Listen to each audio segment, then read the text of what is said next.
Hi there everyone, it's TextFamGuy1, and for the first time in many months I know, I come bearing news about On a Rail Uncut. So for those of you wondering why it's been so long since I've had an update with On a Rail Uncut, there are two primary reasons. The first is that I went back and revisited Surface Tension Uncut for a second version, so if you haven't checked that out, I strongly recommend you do. It's significantly better than the old versions, and I think it really adds a lot to what the old version already had to offer. The other reason is, well, I've been finishing university. I finally graduated from the London School of Economics, so that's fantastic. And I'm currently working on the maps as almost a full-time deal. And the third reason, I know I said there were two, but I've just thought of a third, is that, well, basically, B2, which is the final map of On a Rail Uncut, I've had real creative block on it, and I've had a lot of trouble getting it to the state it is today, and it's been a real struggle. I'm finally there, though, and I'm ready to show you guys what I've come up with. For those of you who are wishing to keep some surprises in stock for On a Rail Uncut, I might suggest you don't watch this video. B2 is by far I consider it to be the visually most impressive and changed map in On a Rail Uncut, and I'm really pleased with how it's turned out, and I think it's going to be a good surprise for those of you who don't want to see it. So here I'm currently playing the Half-Life 1 area, which I'm recreating. So this is the start of B2. So this was the F map in Half-Life 1, and is the B2 map in Black Mesa, which I'm making. So we start off with a little HECU ambush in a material transit system area. You have to open this boom gate to advance. I'm going to be breezing through this really quickly because I'm really excited to get onto my map and show you guys what I've done. Throughout my map there are a few design decisions which I'd quite like some community input on, and I'll tell you at what point I think that there are things which I'm considering changing. So you can see it's fairly standard generic hallway. It's kind of the closure to the material transit system as you head back towards the rocket. So here's the little laser tripwire scene, which I'll redo, and here's a Marine on the rocket launcher. Now initially on B2 I'd actually replace this with a Marine on a tow firing at you, but the scene was very difficult to get working properly and I eventually had to scrap it. It's unfortunate, but I'll explain to you later on when I play Black Mesa the reasons for this. So I'm just going around the loop at the moment. This top part is a loop which goes around in a circle on the top floor, and if you switch the track you come off the loop. I would normally go around on the loop just to show you guys, but I'm just trying to save some time here.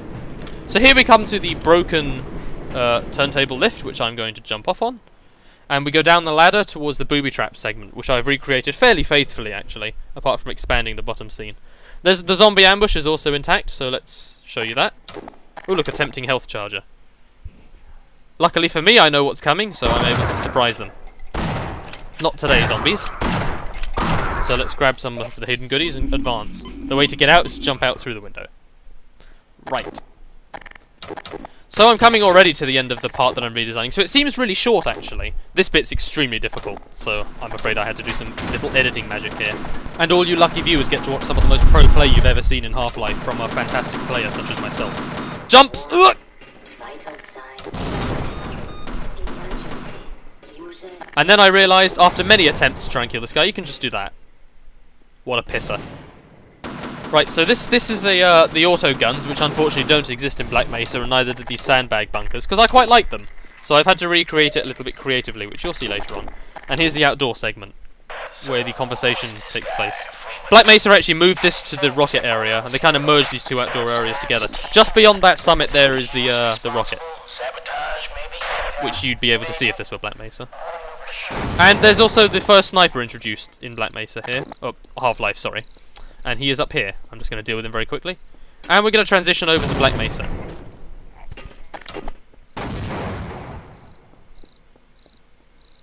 Right, so this is my turntable room in B1.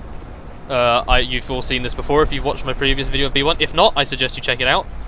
I actually made a few minor changes to B1, which I'm going to ship. All the other maps haven't been edited yet. And this is just to allow the transition to work.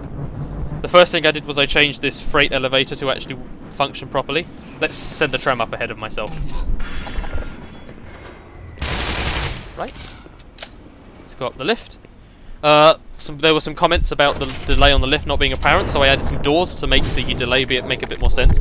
The delay between pressing the button and the lift actually moving exists to try and make it harder for the players to do this scene without using the satchel, but as I'm about to show you, it is still possible. One change from the old version is that I've made the crates a lot larger than before, so that there aren't thousands of explosive crates stacked on top of each other, which someone pointed out on my last video looked a bit ridiculous. The entire top segment from the previous version's actually been completely mirrored, because I had to make the map move the other way, so that B2 had space to actually exist within the layout. One thing which I've done in Honor Rail Uncut is that I've actually managed to make it so that the layouts slot perfectly together and the maps all fit together perfectly. And on the ModDB post, which I'm going to accompany this with, you'll actually be able to see that I made a composite of all the Honor Rail Uncut maps with the regular Honor Rail maps so that you can see that they fit together perfectly. I was initially, when I was planning out the maps, I was not going to do this. I was going to allow them to overlap because, frankly, it was a lot of work. But I'm pleased that the community was able to talk me out of that, and although it was a lot of work, I've managed to make the maps fit.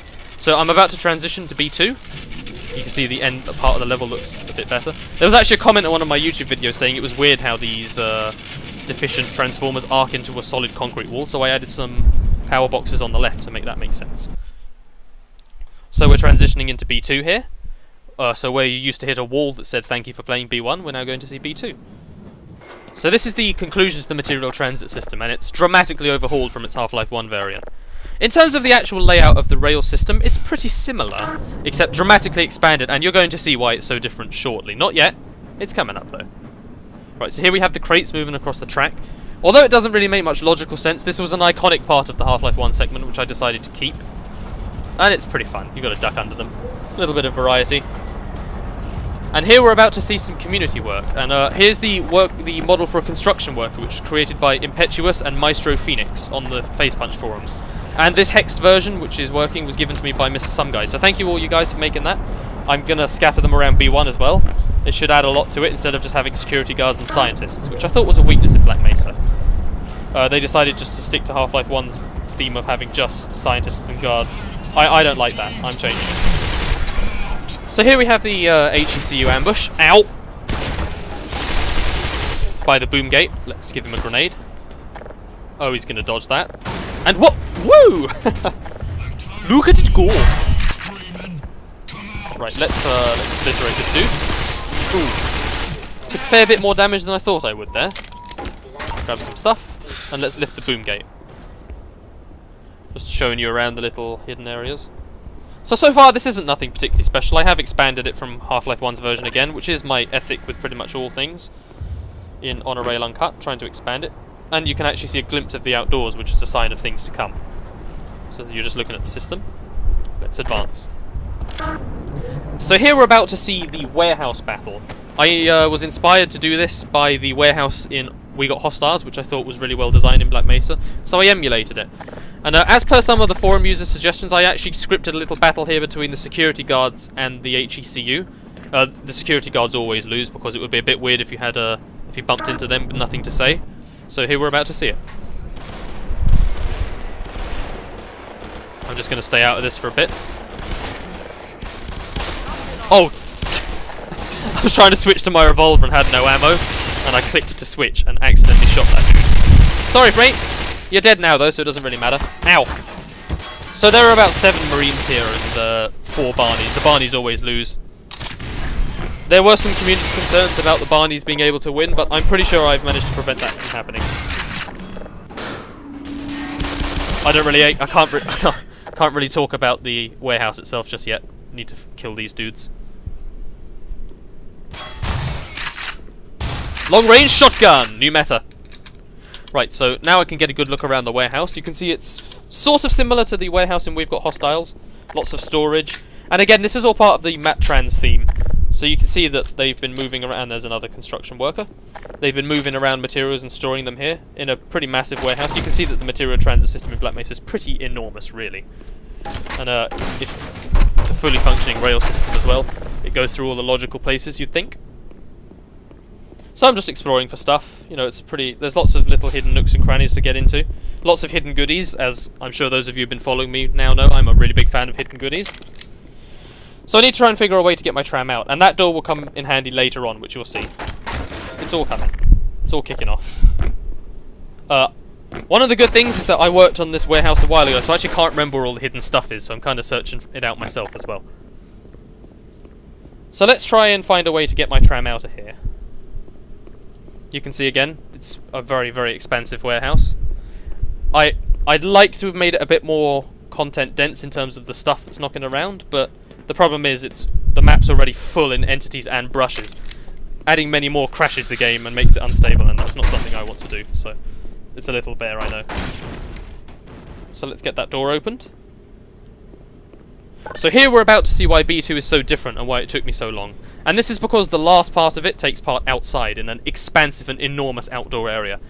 I'd never in my wildest dreams dreamt that the outdoor area was going to turn out quite this well, and I'm really pleased with it. So I'm going to let the next part speak for itself. And it also features a short track from Dejan called Dark Skies, which I'll talk about in a little bit.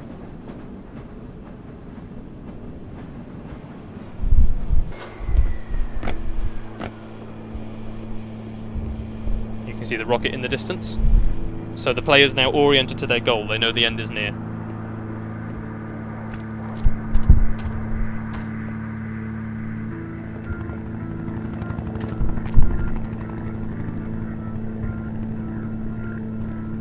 So one of the things I've been wrestling with in terms of design decisions here was how action-packed to make the B2 map.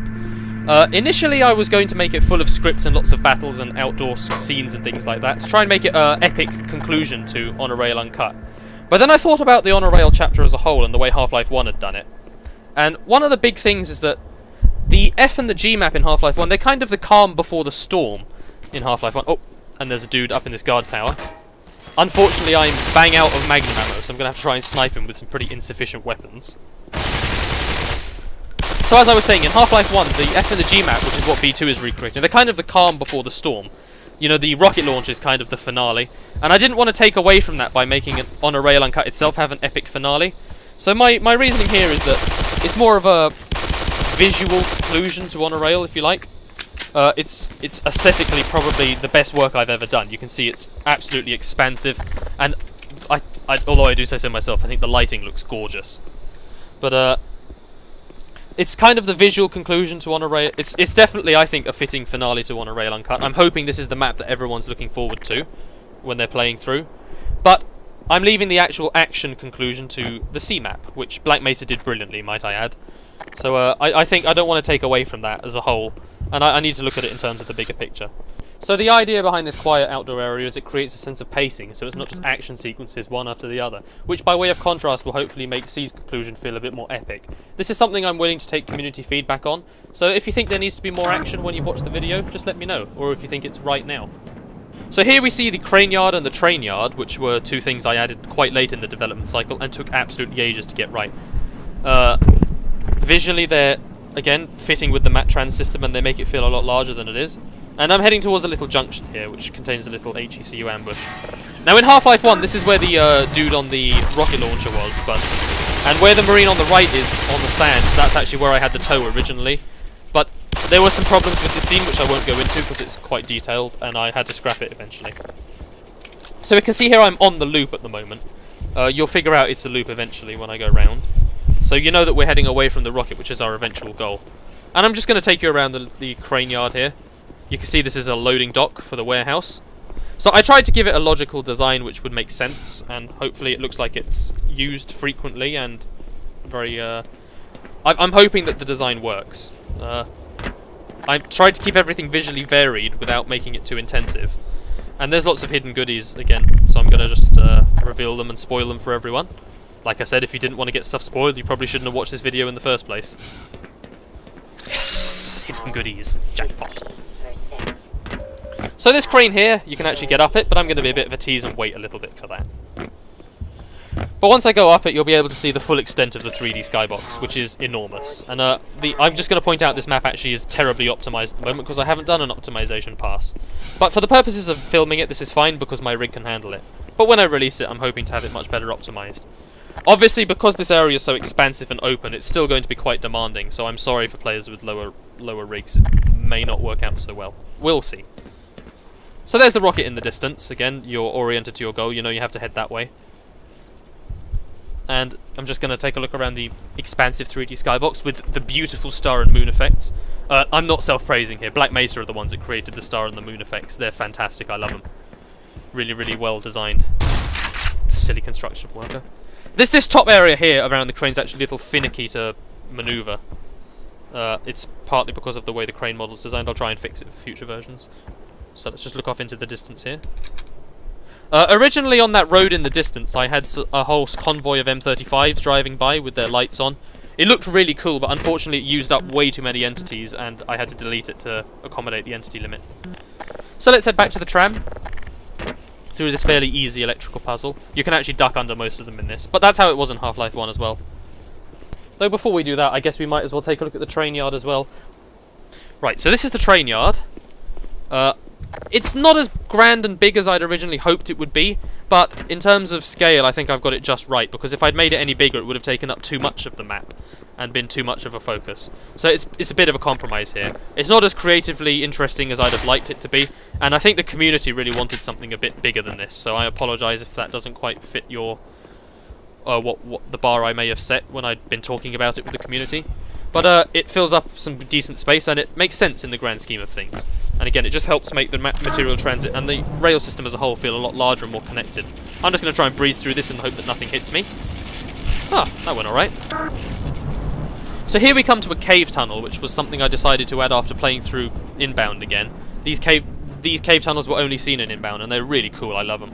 So I tried to emulate the style and design very, very closely. The dev that worked on this did a great job, and I didn't really want to deviate from that style. Again, it's just another thing to add a bit more variety to On a Rail Uncut. I know I've said this a lot in the past, but the idea with my redesigns in On a Rail is to try and make the whole rail system feel more interesting and varied so that players don't get bored.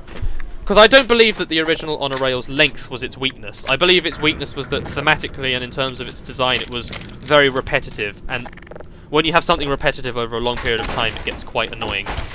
I think having On a Rail as a long chapter is actually really, really beneficial to the flow of the game. It creates a sense of journey, and it makes the Black Mesa system feel really large as a whole. And it makes launching the rocket feel a lot more rewarding as well. So hopefully adding different themed areas, you know, the initial office blocks, the map trans system having completely different lighting scheme and design, and these cave tunnels and the outdoor areas. I'm hoping that this means that On a Rail being long is no longer a bad thing. So hopefully this will help turn over a few critics, people who maybe think that On a Rail is better short, because I don't agree with that at all. You know, you're entitled to think that maybe length is a problem with this chapter, but if that's the case, maybe On a Rail Uncut isn't for you. So by now most players will realise, oh, I'm on a loop, so I need to try and find a way off it. And if we look at the signal, again you'll see it shows that it's a switchable track. I have a different signal for non-switchable tracks. And if you look at this rope here, you'll see, oh, it's leading to this little outbuilding that the HECU came out of. Let's go and see what I can find inside. And this is supposed to be a little security hut, which obviously contains some controls. And if we look, we'll see a rail switcher. Wahey. Let's just grab up some armour. There's some tough times ahead.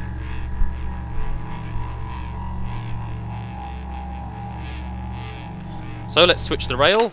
Again, this is a mechanic I've had throughout On a Rail Uncut, so hopefully it should be intuitive to the player at this point. Boop. Right, so one thing I forgot to mention earlier, which I meant to talk about, was the little song I used during the introduction to the outdoor area. And this was called Dark Skies by Dejan, who also wrote The Year of Death, which I used. Originally I hadn't intended to use a musical piece here, because I feel the On a Rail chapter with my additions is actually very music heavy, perhaps jarringly so. But the scene felt a little bit underwhelming as your first ever introduction to outdoor areas proper in Black Mesa, not counting We've Got Hostiles. So I got my friend Jonny to edit the song down a little bit so it was shorter. Originally I'd only used the little guitar sting at the start as kind of just dramatic ambient introduction, but that didn't turn out so good. Let me know what you think about it. I'm not entirely pleased with how it's turned out, but it's okay. Let me know if you think there should be nothing, longer, or the way it is now. And here we come to the sniper scene, which again is another bit I'm not particularly happy about and wouldn't mind some input on. So you can see, whereas in Half-Life 1 he was up on the cliff top, he's now inside this little surface tension style building hidden behind a net. And my reasoning for this is the grenade arc in Black Mesa is a little bit weird, and it's a little bit difficult to try and kill someone up on the cliff. And also the way I designed it, the cliff is a little bit out of the way, it'll be quite hard to kill him. Here you get a little bit of makeshift cover in the form of the walls, so I'll try and take him out. This scene, I think it works okay. It could be better, and if you guys have any suggestions as to how I could improve it, I'd love to hear it. I put the batteries on top of the box as a way of drawing the player's attention, and I lit it up. And I made those windows notably dark to give the sniper a place to hide, but I think there could be many ways I could do it better if I have some creative ideas come to me. So now let's go to the turntable. Whoop! Whee! Right, so here we have the broken turntable scene, which I tried to spice up a lot and add a lot of variety to. Hopefully thematically it's quite different to Half-Life 1's, which was quite boring in terms of overall design, even though the destroyed turntable was a really neat idea. And you'll see the turrets with the laser trap, which I was talking about earlier. I've actually moved them to this bit.